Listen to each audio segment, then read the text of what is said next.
નવસારી જિલ્લાની સિમલક શાળામાં પ્રજાસત્તાક દિનની ઉજવણી કરવામાં આવી। ભારત વર્ષમાં આપણે અનેક તહેવારોની ઉજવણી કરતા જોઈએ છીએ। એમાં આપણા રાષ્ટ્રના તહેવારોની આપણે ધામધૂમથી ઉજવણી કરવામાં આવે છે। 15 ઓગસ્ટ અને 26 જાન્યુઆરી ભારત દેશ આઝાદ તો થયો, પણ આપણી પ્રજાના હાથમાં સત્તા આવી 26 જાન્યુઆરીના રોજ। ત્યારબાદ સાચી લોકશાહીની શરૂઆત થઈ। જેમ જેમ આઝાદીના દિવસો વીતવા લાગ્યા, તેમ માણસ સ્વતંત્ર અને પ્રગતિશીલ બનવા લાગ્યો।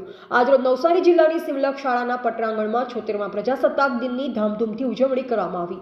શાળાના ભૂતપૂર્વ વિદ્યાર્થી એવા વિદેશથી પધારેલા મોંઘેરા મહેમાન હાજી અહમદભાઈ સુલેમાન હંસના હાથે ધ્વજવંદન કરવામાં આવ્યું।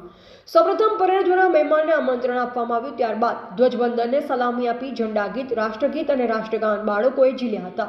પ્રાર્થના દ્વારા કાર્યક્રમની શરૂઆત કરાઈ। કાર્યક્રમનું સંપૂર્ણ સંચાલન શાળાના ઉત્સાહી શિક્ષક શ્રી ઝાકીર મોમીને કર્યું।